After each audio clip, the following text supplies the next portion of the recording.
Hello, everybody, and welcome to Perspectives, our webinar series all about breaking free, how workplace rebels are changing business as usual. Great to see everybody. I'm going to pop open my chat because if you've been to the show, we're going to give another quick minute for people to show up. But you may or may not know that today is July 17th. It's a very special date.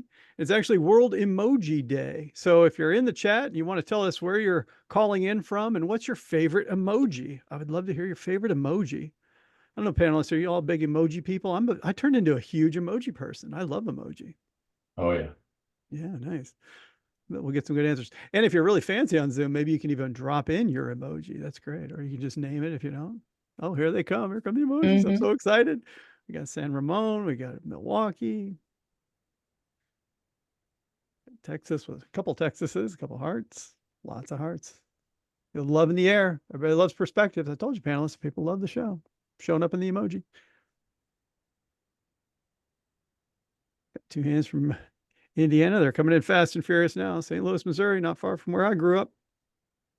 Lots of smileys. Love the smileys. Party hat coming out of Sparks, Maryland. Somebody came in to party. I love it. New Hampshire with a crying cat, laughing cat. Yeah, yeah. Atlanta's bringing the heat. Fire. There you go. All right, we're about 2 after. I'm only going to give it just another couple seconds. I'm loving seeing the emojis and where people are dialing in from. And then I'm going to be introducing our panelists. So you can keep them coming, but I'm going to go ahead and move us forward here. Thank you so much for joining us again for this very important and special episode of Perspectives.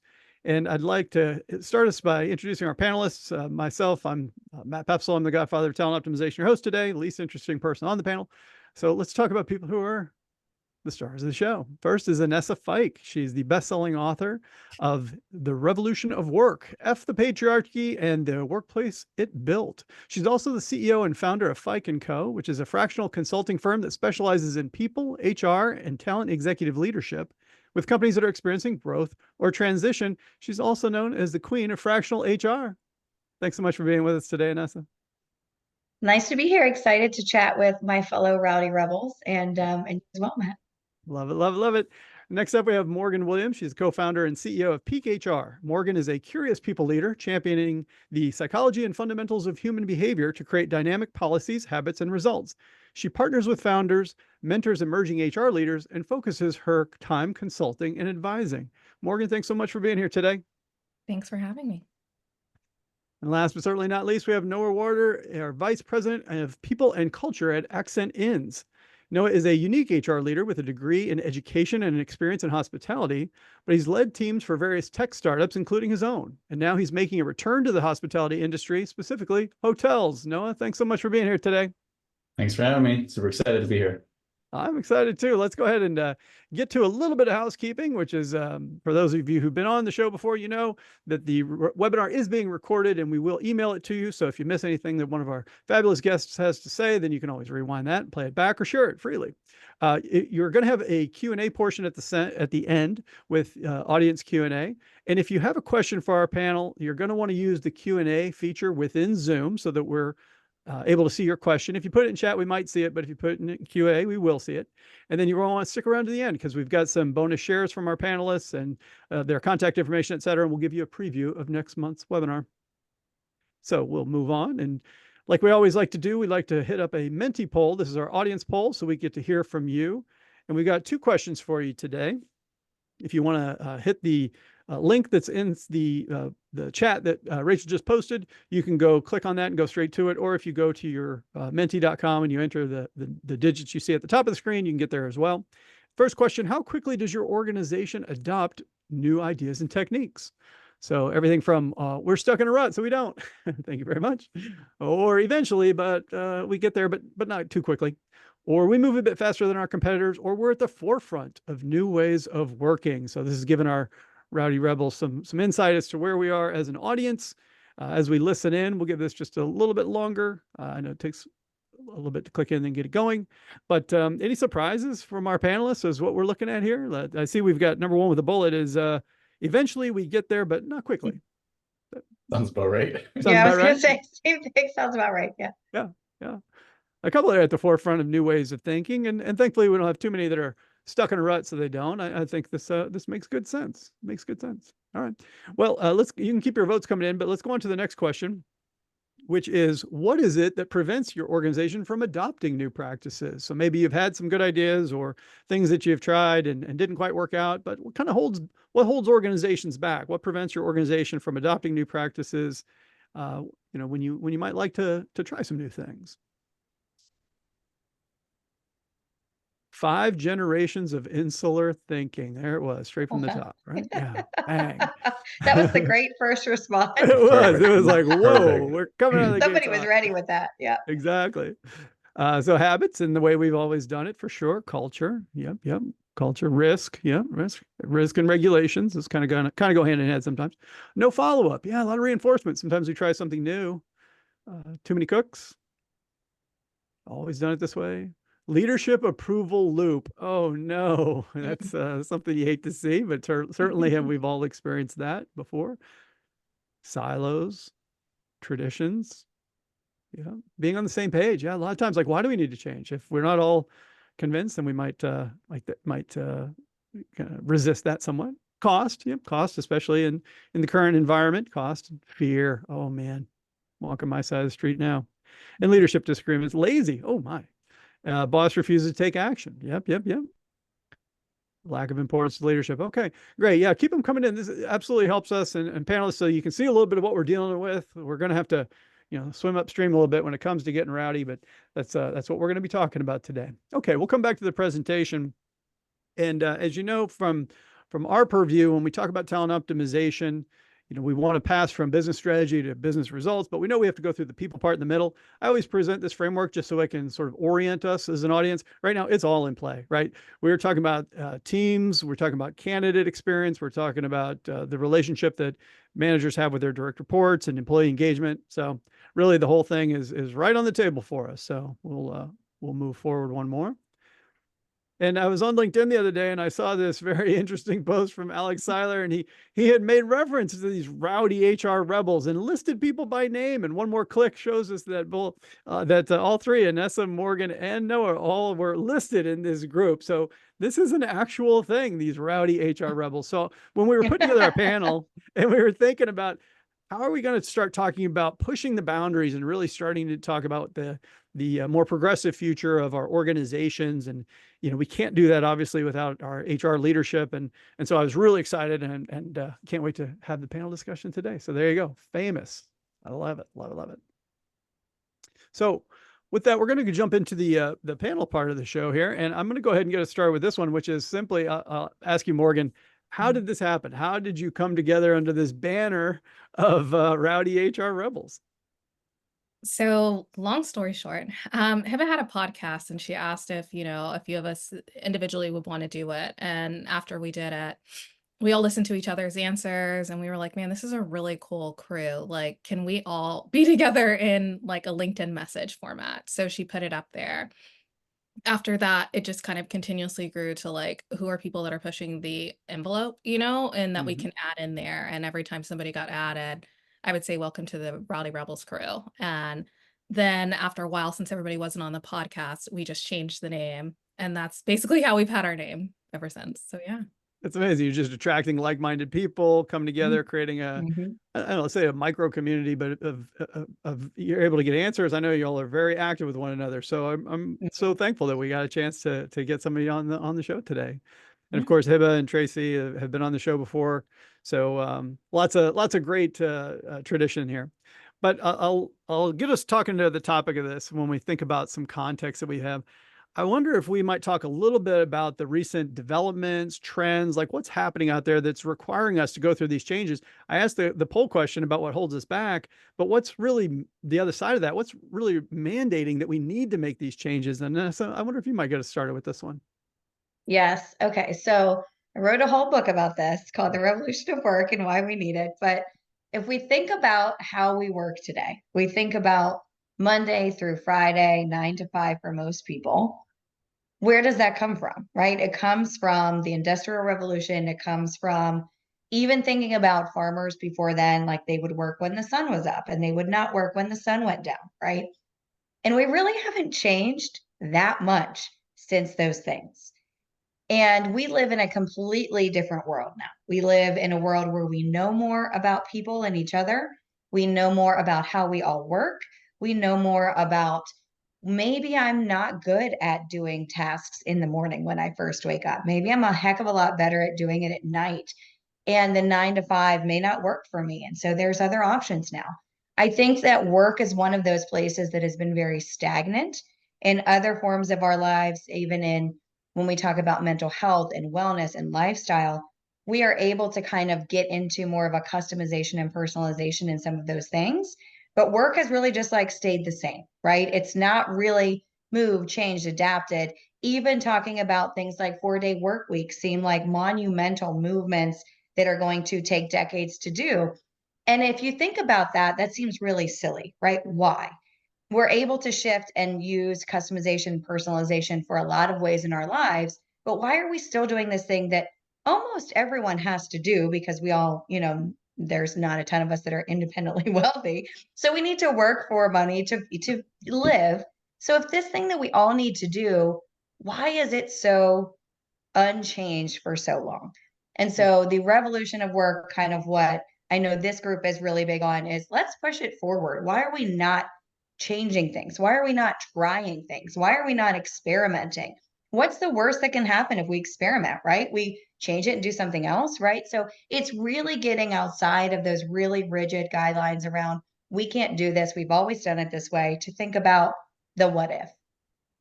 I love that, and I think it's so true. And so many times you might find yourself at work one day being like, "Am I still in the Industrial Revolution?" Because so little has changed. It's unbelievable. And when we saw some of the Menti responses about stuck in our ways, that's what I mean. That's a long time to be stuck. Morgan, what do you think? Any other sort of examples that come to mind for you when we think about recent developments or trends that are requiring us to shake things up a little bit? Yeah, I mean, I think we really have to acknowledge that in COVID, we all went through a transformative time. It made us think about our values. It made us think about, our family. And if you've been in these, let's say, jobs that may have had where like you couldn't have time to think, you know what I'm saying? And so everything was just like, this is what I'm doing next. Like that collectively gave people to sit down because they were furloughed, they were laid off, and it gave people a chance to look at their priorities. And it was like, hey, either I could go to school or I could do this different, or like, actually, I hate this career and I've never had a time to like find another job. And now I actually do. And so I think when you have the world collectively thinking about that, I love it, but for corporations, it's dangerous because now people are really prioritizing themselves. And I think we have looked at work as more of like a loyalist attitude, traditionally from like the employee and employer perspective. But I think a lot of people in HR have known that no, you shouldn't look at it like that. You're still always a number, you're still always an employee. And I think also we're seeing CEOs really trying to grapple with the loss of control of like, hey, I can say I can force people to work and like if they don't come, I'm gonna fire them. And people are like, fire me. Like they've never dealt with that type of like rebellion, so to speak. But it's because people are thinking collectively, what are you going to do for all of us? Like you're gonna fire all of us? How's your business gonna run? And they understand that. And so it's putting them against the wall, which is basically saying people aren't, crying in blood, sweat, and tears for your company anymore. They're thinking about themselves, their own lives, and also like they saw how quickly you laid them off after 15 years or 20 years or etc. So like, why am I highly prioritizing this and not, the other things that matter to me and my family or whatever the case may be? I'm going to prioritize me. And that's a huge corporate shift we're seeing right now. Yeah, and I think there's also so much transparency as well. So sometimes you might be an employer who one of your competitors has a massive layoff and they do it in a very heartless way, and somehow you're still people are worried about jobs at your company, and you're just Yeah. like, well, hold on a second, like what is happening? There's that much hyper transparency and sensitivity, and the balance of power. We talk sometimes about power has shifted, but we'd prefer to see that partnership has been strengthened between employer Yep. and employee. So I like that very much. But no, I'll turn to you for this question. Okay, so we know we need to change. And let's say that I'm in the audience, I'm listening, and I want to be one of these rowdy rebels, maybe not literally, but I want to be, I want to fight for the things that are important and progressive. And I want to overcome some of the challenges that our audience shared on the Menti. Like, what is it I should know just about this role of being sort of putting myself out there and saying, really endorsing these more progressive ideas? Yeah, I think it's hard is the first part, and it's really something that you're gonna have to put yourself out there, and not everyone's able to do that. Like I'm very aware of that not everyone has that privilege, and so um I think it's something you have to be really careful of giving too much. I think that's something that a lot of HR people fall into that trap of giving too much and doing too much. And we just talked about, like, it's no longer about the blood, sweat, and tears. You really do have to take care of yourself. And sometimes you do need to know when to call it and kind of like just take care of yourself. And so I think that's the thing I really want to caution is like, it's important to try and push the needle to call out the biases and call people in and do all those things. But at the end of the day, you do need to take care of yourself. And it's something I really try and talk to my team about and talk to other people. And it's often funny when people like call me like, I'm thinking of getting into like people and culture and HR. What's something I should know about? I'm like, oh, let me tell you some stories and like kind of sit them down and like give them the fulsome picture of what it's actually like. And, you know, sometimes they're more excited and sometimes they're a little more hesitant. And so I think that's something you all have to be aware of. It's like, if you want to be this person, it's going to be hard, but it's really important to prioritize your own health and safety at the same time. It's somewhat ironic that you're drawn to the people practice of helping organizations really care for and grow and take it, sort of get productive use and all these kind of things out of people. But then all of a sudden it can be depleting depending on what's going on in the environment and the situation. So I love that idea of, before you can care for others, you got to care for yourself, right? It's huge. Anessa, what else do you think? So again, somebody in the audience is like, I'm going to start to exercise my rebellious side. What should I know going into that? Eyes wide open. I would say two things. I mean, I think, yes, to of course, to Noah's perspective, you can't pour from an empty cup, right? So that is finding your spots of joy and knowing where that is and knowing what you need. And I also think that having a support system that you can rely on to say, wait, am I looking at this the right way? And a support system that is not full of, yes, men, women, and non-binary friends, a support system that is like, no, you're actually wrong, and that you're open to that feedback. I think that our group is very supportive, but we will also say, hey, this might be, here's a different way to look at this. And I really appreciate that in my life. I think we all need that. And secondarily, I would say on with all of that is you cannot get caught up in comments. The number of times that you will have comments sent to you about the things that you are pushing back on, it's going to happen. There are going to be internet trolls. You are going to find haters in your messages. The thing that I was told very early on in my career is if you don't have haters, you're not pushing enough. And so for me, it's almost like that is fueling it, but you cannot look at those things. You cannot get caught up in that. So to Noah's point of it, it is hard and not everyone can do this. You almost have to be able to look above and beyond those things to know that you've got your support system, to know that you're trying to do the right steps forward and almost like not worry about some of those other things. It takes me back again to the Menti results where we saw a lot of stuck in our ways. And what your remarks kind of got me thinking about was nobody's comfortable right now. When you think about the workforce, you think about, the nature of the economy and the competition and everything. And then if we're stuck in our ways, what we're saying is like, I'm most comfortable doing things the way we've always done them. You're like, how is you being comfortable when everything else is uncomfortable because of all the change? How does that equation actually going to work for us? It's simply not. But so I'll Morgan, I want to get your thought on this too. So great advice for people again in the audience looking, saying, hey, I'm gonna express my rebellious side. What can I expect? You're gonna hear no. I think you're gonna hear a lot of pushback, and it's not going to be just like riding on this white horse and everybody is acknowledging you. Like I think that's something we all deal with, and it's like that self-preservation, how to continue, how to get that validation to know that you're still doing what's right. And also, like she said, I mean, it may be you might lose out on opportunities, you might lose out on promotions. Like that is realistic if you're trying to push something that is maybe against what some people at your organization want, like that may make you the problem child. I think those are some things that you really have to understand. But to me, it's about what am I advocating for? What do I believe in? And like I believe in that and any and everything else. And so that doesn't deter me. And if I lose out on a promotion here, this was not my place. Like that's how I think about it. If I lose my job here, this also was not my place. I'm trying to do progressive productive change. And so if you're not trying to be a part of that, then I don't need to be a part of that. And so I say that to say, like, it's not nearly as fun and exciting as it looks all the time. We are pushing back feedback. We are telling hard truths. And then a lot of people don't like to hear feedback. So that's the other thing. People all of a sudden start giving you unsolicited feedback about yourself. And like, those are all things that you're going to have to basically, once again, having that support channel, having those people to talk to, and also like remind yourself who you are, what your values are, and what's important to you. Because we can't acknowledge and recognize that, it's very easy to lose yourself in work like this. I'm hearing that being principled doesn't make you universally popular all the Yeah. time. So it's important to understand that. But I'll keep you in the spotlight here, Morgan, because let's say that, okay, I'm going forward. I'm going to do this anyway. What can I do to kind of increase my likelihood of success when I'm advocating for and presenting these more rebellious, progressive ideas? We saw some of the examples of whether it be leadership or the culture, or things might be hindrances a little bit. What can I do to increase my likelihood of being successful when putting these things forward? Yeah, I think there's a multitude of things that you can do, like if we're going to talk about if we're going to talk about basically how to get the idea and like consensus and buy-in and things like that, I always love to I think the top talks to the top all the time and they forget about the latter half. And it's like, hey, let's just roll this out to them, include them in the process. That's going to get you buy-in. I think the other thing from even a business perspective, understand how your business makes money, understand how they lose money.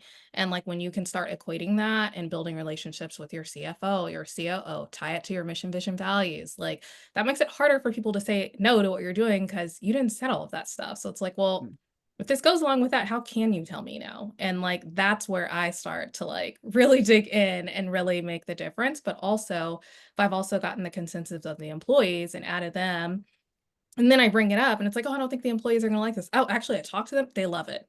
Like it just makes it so much harder to say no, but you have to be very strategic with your approach. It's working, where you're at. It's working with your employees that you represent and also understanding how the C-suite works and what each person's either objective is for that business or strategy. That way you can kind of interlink all of those. And it's hard when they tell you no, they have to fight against all of that. And so that's the stuff that I use. Yeah, progressive mounting. I like that. Noah, what do you think? You've been at this a long time. Like, how do I increase my likelihood of success of putting forth some of these more progressive, newer ideas? Yeah, I think like building on one more instead of like find those people that kind of hold the same ideas, or you can convince them onto your side using data and numbers or whatever it is important to them. And so sometimes you almost have to like go to each person on the executive team or the other directors and find out what's important to them and craft the message to solve their problem. So, if it's new benefits or it's whatever, like whatever you're trying to do, it's all right, CFO, you want more money. Well, if we do this, we can expect our revenue to go this much, or we'll save this much in, churn or whatever it is. And hey, engineering, you're having a hard time holding on to the engineers. Well, here's a great thing that we can do that'll help increase our retention or boost our employer brand or whatever. So it's kind of customizing your messaging to each stakeholder and getting that buy-in. And then when you present it at the larger meeting, it's like, oh, I've already talked to so-and-so, I've already talked to so-and-so, I've already talked to so-and-so, and we all agree that this is a great idea. We just need, the last 2 or 3 people kind of like, all right, let's all make this decision. And you've already kind of stacked the deck in your favor by having those conversations and solving those problems ahead of time before you present it to the board or the rest of the executive team. And that's, I'm hearing like, there's not just one thing that you have to do. I'm hearing a couple different things. It sounds like you would agree with that. I see your head nodding. Absolutely. Yeah. And I would say too, like one of the things I take Morgan's approach a lot, Noah's approach as well. And so think to add to their already amazing answers, or one, knowing the people that are in the room, right? So the more the more about, their motivations, what they care about, that's helpful. And then number 2, what I often like to ask executive teams and board members are, what's stopping you from doing this? What is that thing that is stopping you? What are you concerned about? What are you scared about? What do you think is going to happen if we do this, right? So naming the thing, saying the hard thing in the room and naming it, because they have something in their mind. There is a reason why they don't want to do it. If you can name that and then help them get around it, that's going to save so much time and it's going to save you so much stress.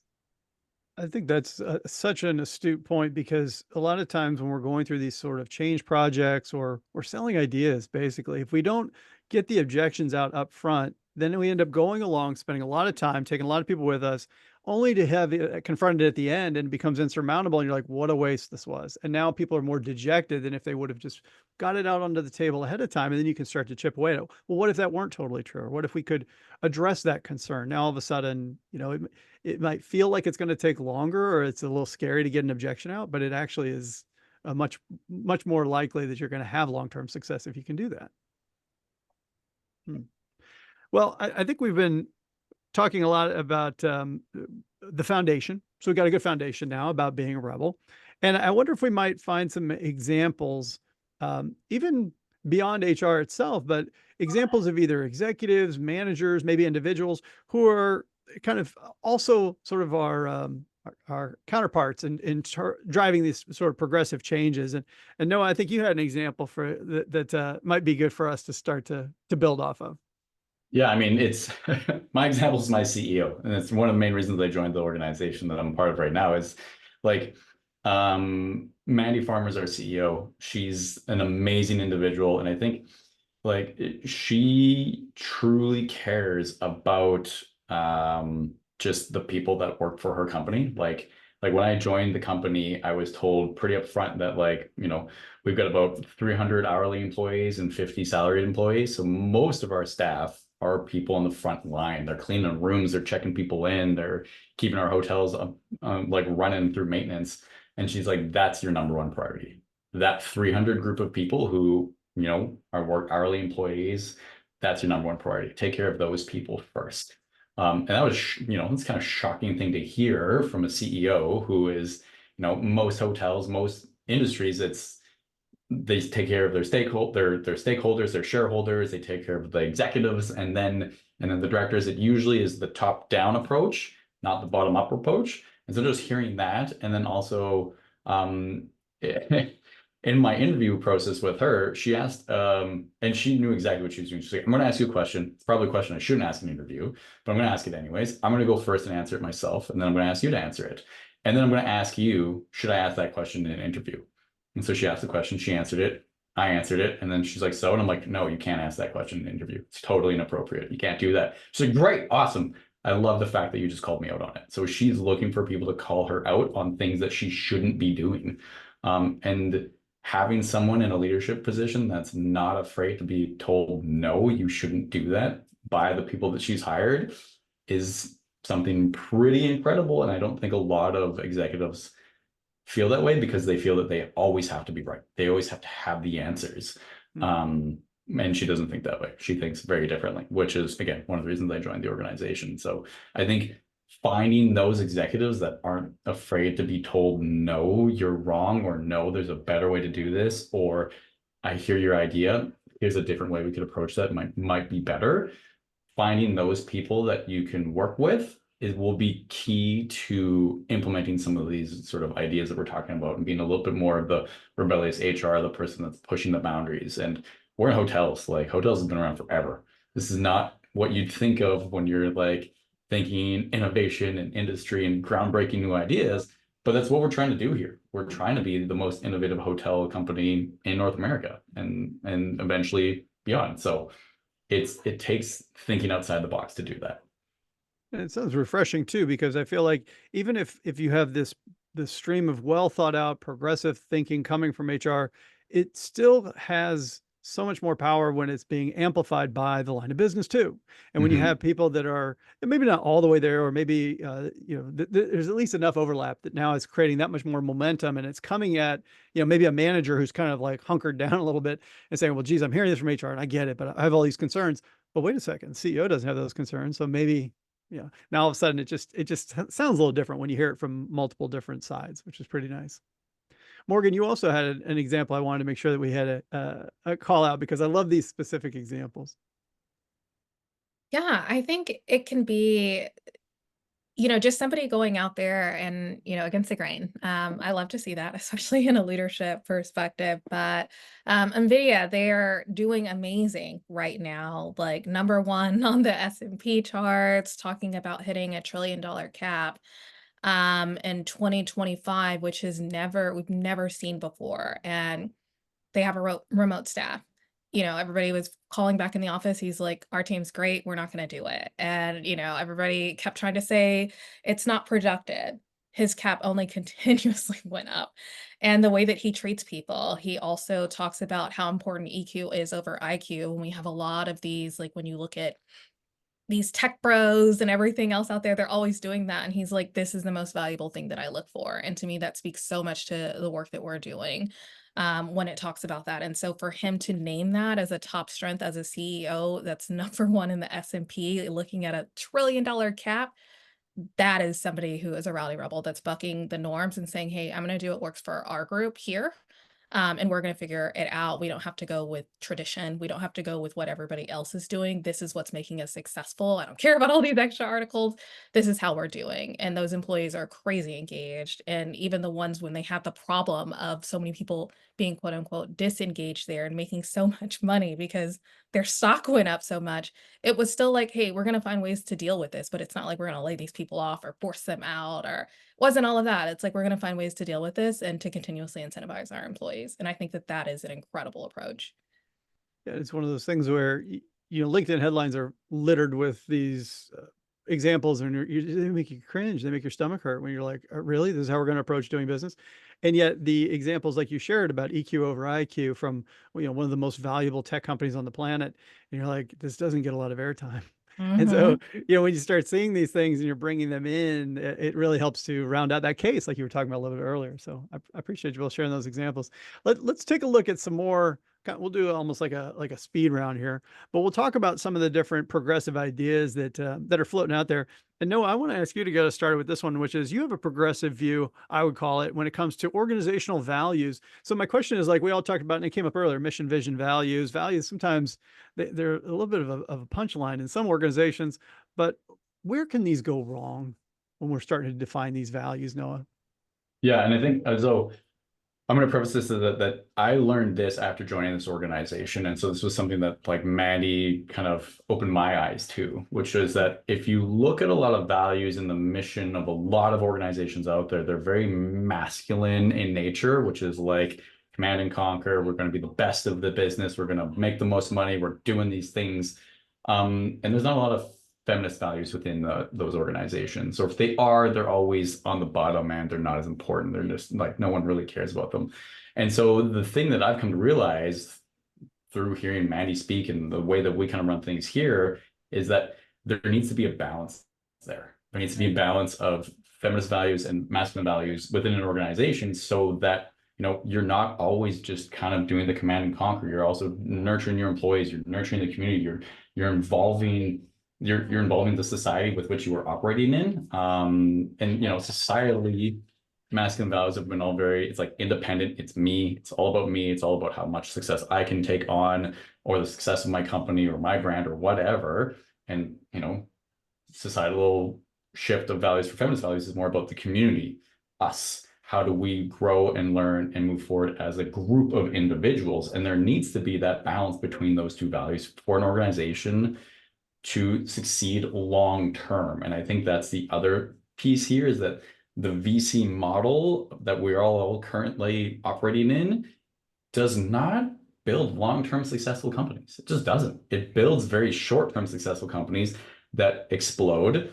A lot of people, mainly white men, make a lot of money, and then they implode, and a lot of people who aren't white men have to bear the brunt of that. And so I think there needs to be this shift from how do we make as much money as possible in the short amount of time, of how do we build sustainable companies that not only enrich employees, but also enrich the community with which they operate in.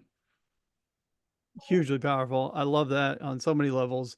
And it reminds me too of some of the generational differences we see, where it seems like every generation seems to have more of a hardline stance, and the new generations are always deemed to be soft. I'm sure the boomers were soft at one time. I know myself, Gen X, soft. They all get softer. And then somehow you become the hard ones. And it's amazing how that works. Integration, balance, unity, right? These things are, it's so amazing. I'll go back to the NVIDIA example too. Talking about emotional intelligence like that over IQ, like there are some portions of the tech corridor where it's like, absolutely not, no way. It does not compute, right? Unbelievable. So I love that call out to integration for sure.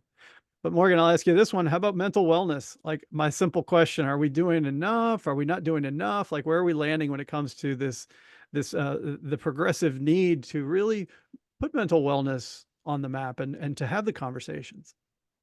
No, I don't think we're doing enough.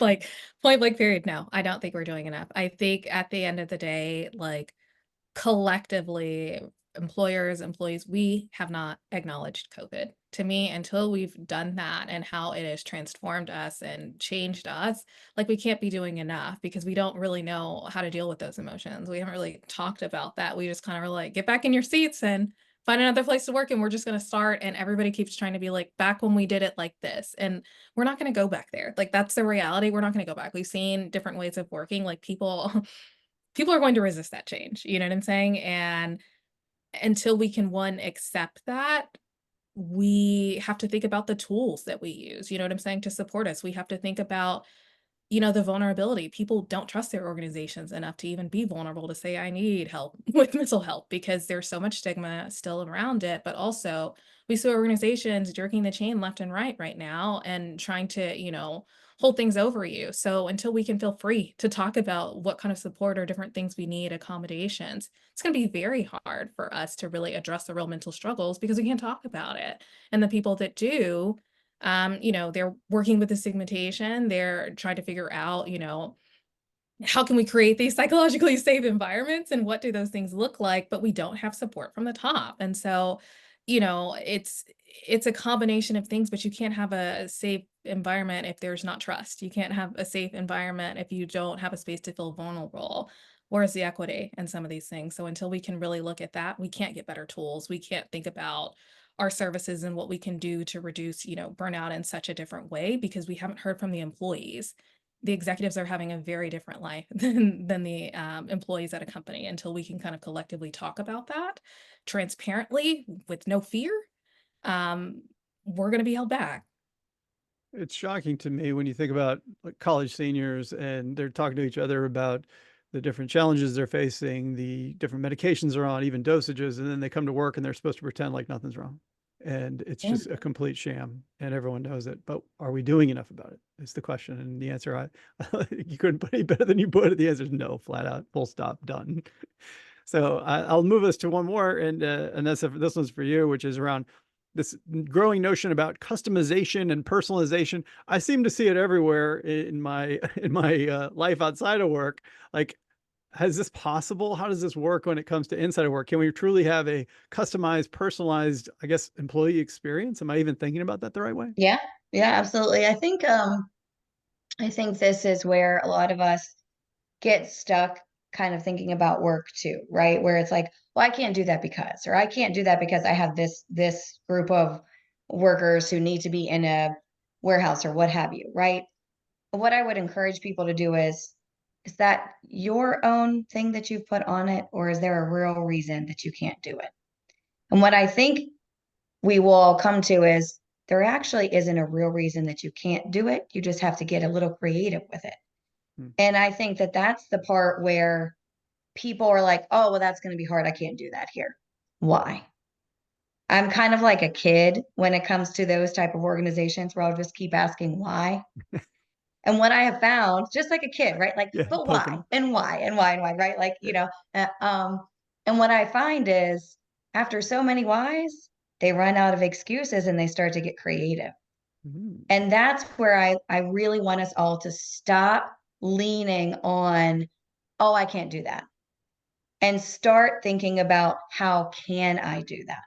Mm. And I think just that whole like mind um, expansion instead of mind tunnel vision allows us to be able to say, how can I make this happen? Because the customization and personalization is going to come to corporations whether they like it or not. It's already there. If you all do not think that Gen Z is not going to say, I need this and this and this and this, and it can be completely different than my friend over here that also works here that needs this and this and this, then you are delusional and you will be so far behind everyone else that it won't be funny, right? So I think that getting into that mindset of I'm a human. Even in our own Rowdy HR Rebels group, we all need different things. We all want different things. You know, there's a group of like 15, 20 of us. We all want very different things. If the 20 of us can't even say we all want the same things, then how do you think in an organization of 500, 1,000, 15,000, 100,000 people, why are you blanketing what everyone needs? It doesn't make sense anymore. It never really did. People just didn't feel safe enough to tell you it didn't work for them, right? Yeah. So if your employees are actually saying, this isn't working for me, you should be counting your lucky stars that they're actually being truthful to you and saying that it's not working. So how do you listen to them? How do you say, what do you need? Tell us what you need. Creating that space to actually listen and say, we're not going to do the things that we've done for the last 50 years in the same way. How can we do it differently? What will work? What won't work?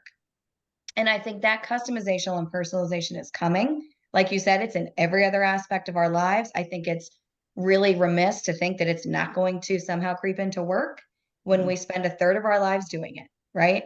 It just doesn't make logical sense. So I think that if you don't jump on that now, you are going to be supremely behind in the next, 2 to 5 years. I think it's a great example. Go back to NVIDIA for a second. Before the pandemic, if you worked in one of the offices, all the desks are more or less the same. All the appointments are more or less the same. Then everybody goes home. Now all of a sudden we're working remotely. Now all the office setups are different. All the schedules are different. My home schedule is different. I'm a caregiver. You didn't even know that because you didn't take the time to ask. It's all individualized. And so what I love about your statement there, Nessa, is I'm also hearing you say, if the answer is we don't know how to do this, the answer is we don't know how to do this yet. We can figure it out. Correct. We can And there's figure out lots how of to make people. There's lots of people, even on this call, that, hey, you can call us because we can help you.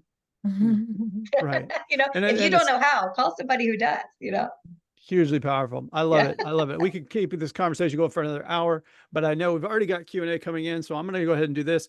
We're getting ready for the question and answer portion of the show, so this will be a chance for anybody who's got a question you haven't had a chance to pose yet. Go ahead and put it into the Zoom interface there with the Q&A button. And at the same time, Rachel's going to put a link into the chat. This is an acknowledgement that companies are using talent optimization to drive better business results through better people practices all the time. If you're interested in learning about the PI platform, talent optimization, or if you're already familiar with PI, that's great too. Just go ahead and use that link to select the most appropriate answer. I'm also going to ask Rachel to bring back the slides. I want to get a poll, or I should say, point out something real quickly, which is that we have a mastermind that we've been doing for a couple months now, and it's gone really well. So we want to continue that.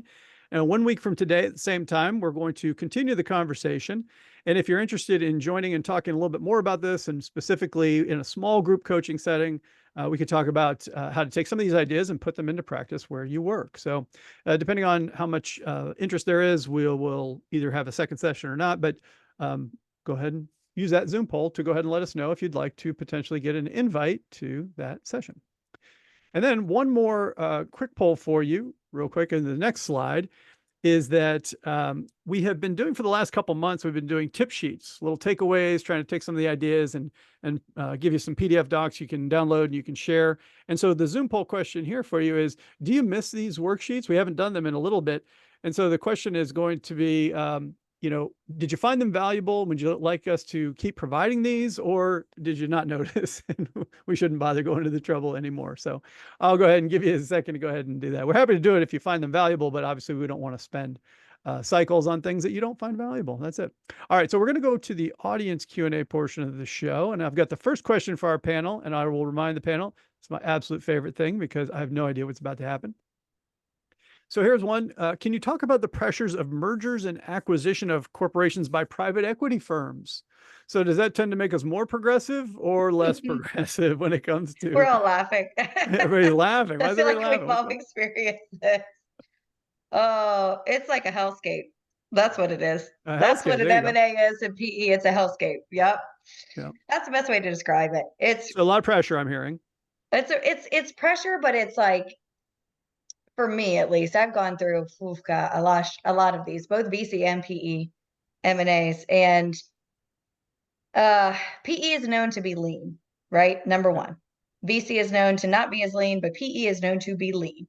So when you are going through a lean M&A and you know that they are trying to cut as much as they are cutting, it's going to be brutal. So you have to go in knowing that to Noah's point earlier today and Tim Morgan's point earlier today, you've got to take care of yourself. It is going to be a high level of emotional exhaustion that is going to be put on you. You are going to have to deal with a lot of really hard conversations. Um, I've gotten to the point in my career actually where I will only take on a certain number of these a year because it is so emotionally draining. There are good ways to do M&As, but you need time, intention, thought, and a leadership team that gets it and has humanity in their scope. Yeah. And I'll be very frank, there are very few PE firms that have humanity in their scope. And I think you're definitely talking about the blending of different cultures and people and styles. It's ripe with emotion, and so it's a challenging environment. I love that point. Let's go to this next question. What approaches can be used to help employees and leaders learn from their mistakes in a supportive environment? Oh, interesting. So how do we create an environment where it's okay for employees and even leaders to learn from mistakes? I think that I'm playing one? the blame game. You know, Oh. I think that like understanding and giving context to why you're asking the question, not so it's like, so I can tell you you're wrong or like, how did we get there? I think when you feel that type of support, it enables you, one, to be honest. Because, you know, that's when you start having people try to hide stuff or what they did. And when you can open that environment to say, hey, I made a mistake, cool, we can fix it earlier, right? Like, and I can show that in a partnership. And what did we learn from this? How did we get here? And we can really look at it. And I think that's the thing that I try to talk to for anybody that I'm partnering with in HR. Like, I'm here to be your partner. Like, I'm not here to like slap your hand and tell you you did a bad job. So like the more earlier you can engage me and understand like that's what I'm here for, to be your ear, to also tell you like this isn't resonating or like I understand your intentions. That's just not how it's going to come across. Like I can help be your mirror. And so I think when we can operate in that fashion and they can understand that relationship dynamic, I think it enables a supportive culture to where they're actually able to come to you and say, hey, this is what I feel, or like after the speech, did I mess up? Like, how was that? How did it go over, to where we can really work together to get some things done. But if they think you're going to be their enemy or just call it everything bad that they did, it makes it very hard to actually work with them and for them to be honest about their feelings. I like that. Setting the frame. One of the things that scares me the most is it seems like we're so overwhelmed and so busy right now that we don't make time for learning. We don't necessarily put in the cycles to review how a project went, or certainly for leaders to take themselves offline to do that tough, reflective work. And if you don't have time to learn, oh my goodness, when everything is changing, that's a dangerous situation, in my opinion, if you're a people leader, for sure.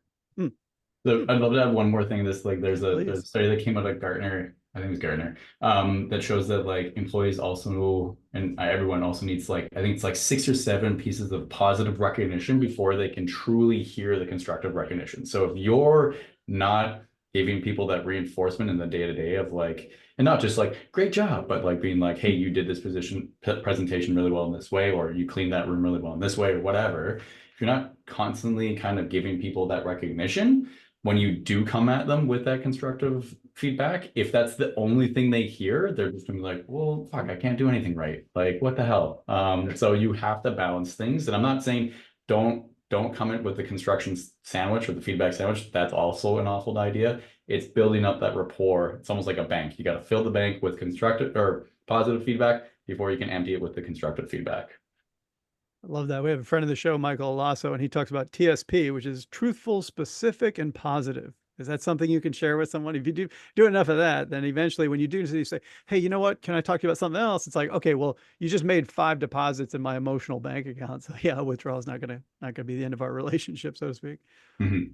I'll move to this next one, which is this is an organization that's had some constraints in sort of the capacity. So it says we've been struggling just to get our work done now. So the workload, the staffing has changed, but the workload hasn't.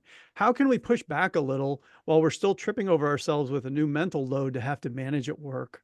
So I see this a lot where the maybe we've shrunk in size a little bit, or we've taken away some resources because of economic constraint, but the appetite for the former level of work hasn't really slowed down. So people feel really overwhelmed a little bit with work.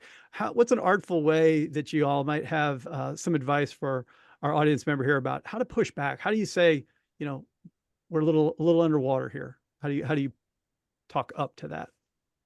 I'll jump in here. I Yeah, would say please. for me, an easy way that doesn't seem super conflict ridden is saying I can do these things or I can do these things. What's more higher priority, right? Mm-hmm. So making sort of a list of I can do these, but that means I can't get to this. Is there a way that I should change the prioritization of this?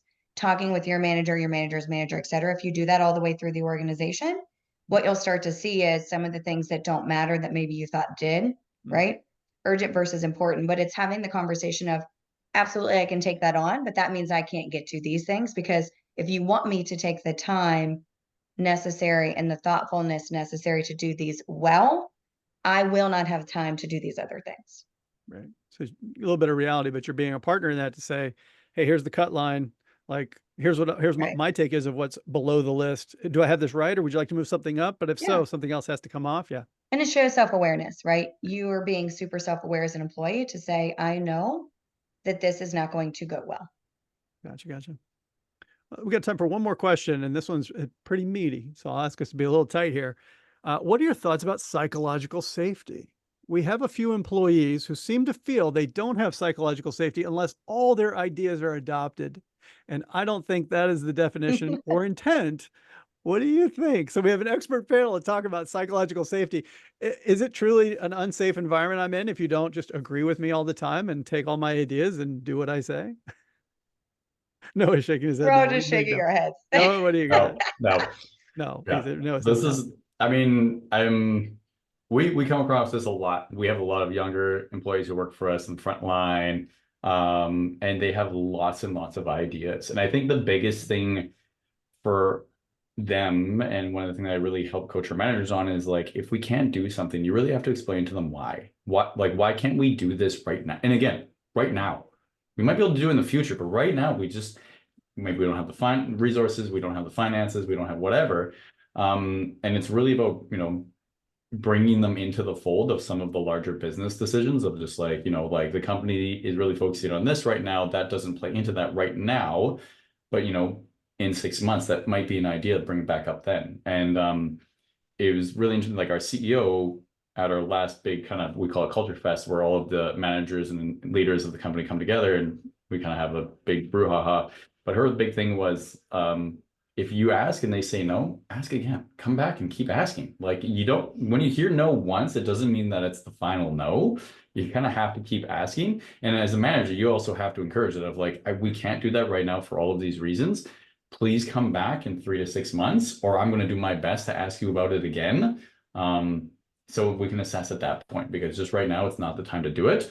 And here are the reasons why. And then when people do come up with good ideas and you do implement them, follow up that they did implement them, because sometimes people don't see it. And so we're like, hey, that great idea you had, we did it. And here was the result. Thank you for that.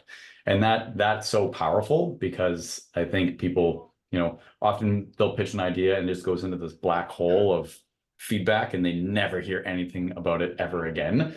And so really having that loop to like, either we can't do it now, or we did do it and here was the result and we loved it. Thank you so much. Keep giving us your ideas. And when you tell it to one person, they're going to go tell their friends that they work with, hey, my idea got adopted. It was great. I feel awesome. You can go do this now too. Yeah, you went to trouble. You want to get the credit for it. That's nice. Yeah. Awesome. Well, I'm going to do this. I'm going to bring us to a close here. So I want to give away some takeaways here, I should say. We'll bring the slides back up. So you're going to want to connect with our guests. I know if you've got follow-up questions, follow them. They're all great follows on LinkedIn in particular. So you're going to find in the follow-up materials, as well as here in the chat in just a bit, you're going to find the LinkedIn contact information. Lots of great ways to follow up with our guests. In terms of the next bit here as well, when we start talking about the actual takeaways, we've got a couple of different things. So here we've got Inessa giving a shout out her book, The Revolution of Work. Thank you so much. Got a nice shot of the cover there. Go check out Inessa's book for sure. And then Morgan wants you to be able to learn more about her company, Peak HR. Similar for Noah, wanting to learn more about Accent Ins. So you're going to see those, and I see them now in the chat as well. You can click those links. And for myself, I encourage you to check out my first installment of a new LinkedIn newsletter, Optimal Leadership Tips. Wrote all about micromanagement, so you can share that with a micromanager that you know and love. That would be fabulous. And finally, we're going to do a quick book giveaway. We have a recipient here, Laura LeBlanc. Congratulations, Laura. I will be following up with you to get your address and would love to send you a signed copy of the book. So one more slide tells us that next month we have our perspective show for August, and it is called Show Them the Way, How Career Paths Attract, Develop, and Retain Top Talent. And a special announcement, Jessica D. Winder. She is also a member of the Rowdy HR Rebels. Will also be on that panel. So we're just getting rowdy all summer long, it seems, which is fabulous. I will just say thanks to our panelists, Anessa, Morgan, Noah. Thank you so much for being with us and sharing your energy, your vision of a more positive workplace and workforce for the future, and your expertise with us today. Really appreciate you being with us. And thanks, of course, to the Predictive Index for sponsoring the show, and to our global network of consultants all over the world, bringing talent optimization to clients of all shapes and sizes. Biggest thanks of all to you, the audience. Thanks for joining us as you do each and every month. Really appreciate it. And have a great day, everybody. See you soon. Thanks, everyone. Thanks. Bye, everyone.